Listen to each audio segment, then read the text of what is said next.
Harunabad Hussain colony में 2.5 माह कबल अगवा होने वाला नौजवान एहसानुल्लाह हनी ट्रैप का निशाना बन गया। कच्चे के डाकुओं ने एहसानुल्लाह को अगवा करके गरीब फैमिली से 2 करोड़ रुपए तावान और 2 आईफोन्स का मुतालबा कर दिया। मुझे उस बेटे का सहारा था, मैं गरीब हूँ, मैं मकान का किराया नहीं दे सकती।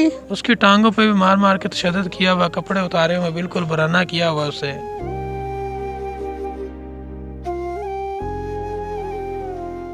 माँ जी, आपका जो बेटा एहसानुल्लाह वो जो डाकुओं के शिकंजे में है, क्या उन्होंने आपसे मुतालबा किया है? क्या वो कहते हैं आपसे? वो कह रहे हैं कि 2 करोड़ और 2 मोबाइल दे जाएं तो आपका बेटा ले जाएं, वरना हम इसको गोली मार देंगे। हम गरीब लोग हैं, 2 करोड़ किधर से दें? मेरे बेटे के साथ वो ज्यादती कर रहे हैं, पिस्टलें मार रहे हैं, खाना नहीं देते। तो मैं बहुत मेरे बेटे के लिए मैं परेशान हूँ। अम्मा जी, एहसानुल्लाह वहाँ पे लेने क्या गया था? किसी काम के सिलसिले में गया था? क्यों गया था? उन्होंने बुलाया था कि हम आपको अच्छा काम लगा देंगे, अच्छी नौकरी मिल जाएगी। इस लालच के लिए उन्होंने मेरे बेटे को लेके गए हैं। वो यहाँ पर क्या करता था एहसानुल्लाह? यहाँ पे रिक्शा चलाता था। और उसके वालिद साहब क्या करते हैं? अल्लाह को प्यारे हो गए हैं वालिद साहब। तो आपके घर का वाहिद कफील था आपका बेटा एहसानुल्लाह? जी। तो अब मुझे उस बेटे का सहारा था, मैं गरीब हूँ, मैं मकान का किराया नहीं दे सकती। मेरे मल्लेदार मेरे साथ तावन करते हैं, मेरे साथ नेकी करते हैं, मैं बहुत परेशान हूँ। मुझे उस बेटे का सहारा था, उन जालिमों ने मेरा बेटा छीन लिया। एहसानुल्लाह की वालदा मेरे साथ मौजूद हैं, जो घर का वाहिद कफील था, जिसका वालिद फौत हुआ है, मकान जो किराए का है।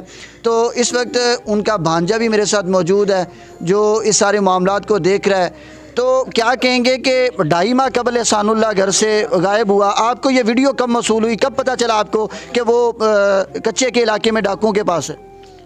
एहसानुल्लाह इधर हमारे पास ही रहता था, हारूनाबाद के अंदर। तो हमसे वो गया है जुमेरात वाले दिन 4 तारीख को, कह के गया कि बाजी के पास जा रहा हूँ। तो 5 तारीख को रात को 9 बजे हमें कॉल आती है एहसानुल्लाह के नंबर से। वो कहता है कि मैं डाकू बात कर रहा हूँ। मैंने कहा कौन डाकू भाई? कहता है आपको पता नहीं डाकू कौन होता है, आप पैसे देते हो या मैं इसे मार दूँ? मेरे एहसानुल्लाह से बात करवाई। वो कहता भाई इन्होंने मुझे बांधा हुआ संगलों से, आप मेरी जान छुड़ाओ, इनको 2 करोड़ रुपए दो और 2 आईफोन दो। मैंने डाकू को बोला यार हम लोग गरीब आदमी, हम रेंट पे मकान है हमारा, हम आपको 2 करोड़ कहाँ से दे सकते हैं? कहते नहीं, अगर 2 करोड़ नहीं देते तो हम आपके भाई को जान से मार देंगे। और उसकी तशद्दुद वीडियो भेजते हैं हमें, बहुत ज़्यादा मतलब उससे टॉर्चर करते हैं। इस वाक़े की FIR हो चुकी है, तो पुलिस आपके साथ कैसा ताउन कर रही है? पुलिस इस वाक़े की FIR हमने करवाई है थाना सिटी के अंदर। पुलिस हमारे साथ कोऑपरेट करती है, बात सुनते हैं हमारी। लेकिन 2-2.5 माह से हम बस चक्कर काट रहे हैं, कभी आ रहे हैं कभी जा रहे हैं। अभी आखिरी बार आपकी एहसानुल्लाह से बात कब हुई और क्या बात हुई आपकी? ये 4-5 दिन पहले आखिरी दफ़ा कॉल हुई है उनकी। तो वो डाकू ने बात करवाई थी। वो डाकू तो 2 करोड़ से नीचे ही नहीं आ रहा, कहते 2 करोड़ दो हमें। हम गरीब आदमी, हम लोगों ने बड़ी अपीलें की है लोगों से।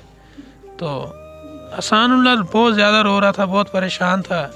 उसकी टांगों पे भी मार मार के तशद्दुद किया हुआ, कपड़े उतारे हुए, बिल्कुल बराना किया हुआ उसे। और हमारी बस आप देख सकते हैं इस घर के हालात को, कि जिसका घर का वाहिद कफील जो अकेला कमाने वाला हो और उसको हनी ट्रैप का निशाना बना के अगवा कर लिया और इस फैमिली से 2 करोड़ रुपए और 2 आईफोन्स का मुतालबा किया। इस अम्मा जी के आंसू आप देख सकते हैं कि ये किराए के मकान में रहती हैं, इनका और कमाने वाला कोई नहीं।